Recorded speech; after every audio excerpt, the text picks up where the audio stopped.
The Frosted Dead. A Midnight Voice is a iVox Christmas horror story. I was 17 when we moved to Arkansas. The air had that icy hush that only comes before a white Christmas, and the pine trees stood still like sentinels dusted in powdered sugar.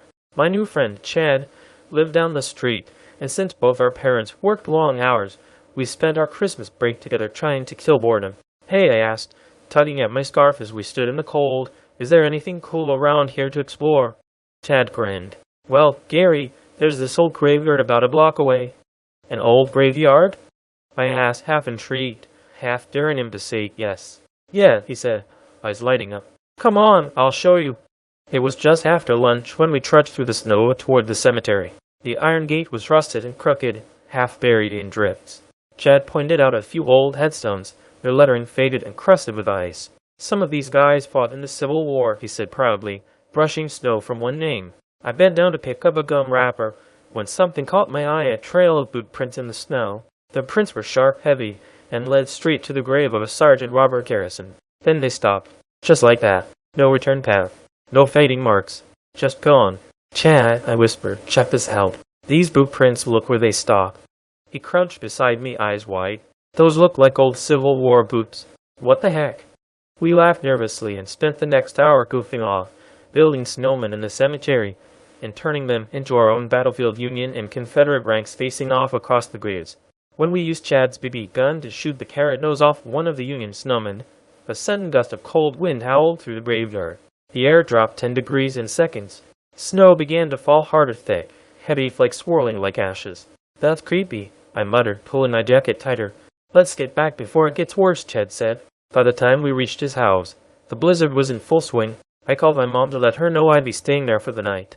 As I hung up, I glanced out the window. Something moved near the edge of the yard.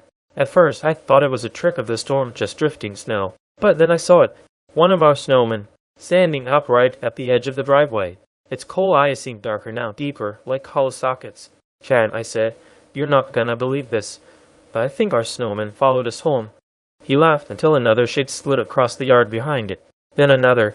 The first snowball hit the window with a heavy thud. Then another. Then a rock crashed against the glass, cracking it down the middle. "They're throwing stuff!" Chad shouted. I ducked as an icicle speared through the screen door.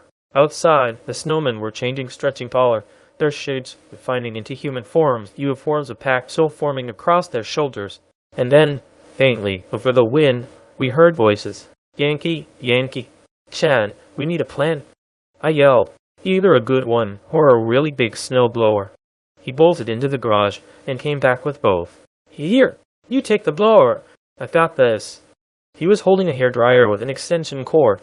We kicked open the door and charged outside, the cold hitting us like knives. I powered up the snowblower, and it roared to life, blasting streams of snow and ghostly ice soldiers into heaps of slush.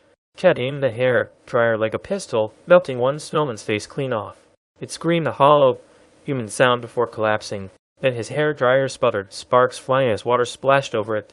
Chad jerked and dropped, stunned, smoke rising from his gloves. Before I could reach him, pain ripped from my side. Foeman's jagged icicle arm had stabbed into my ribs. I swung wildly with the baseball bat I'd grabbed from the porch, smashing the creature's head into shards. My breath came ragged as my vision blurred from pain and blood loss. More snowmen surrounded me, chanting, "Yankee, Yankee," as they raised their frozen weapons. I stumbled backward onto the porch and grabbed the bucket of rock salt by the door. "Eat this," I shouted and flung it into their ranks.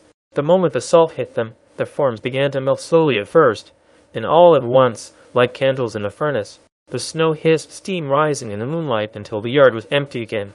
I crawled over to Chad. His eyes fluttered open, weak but alive.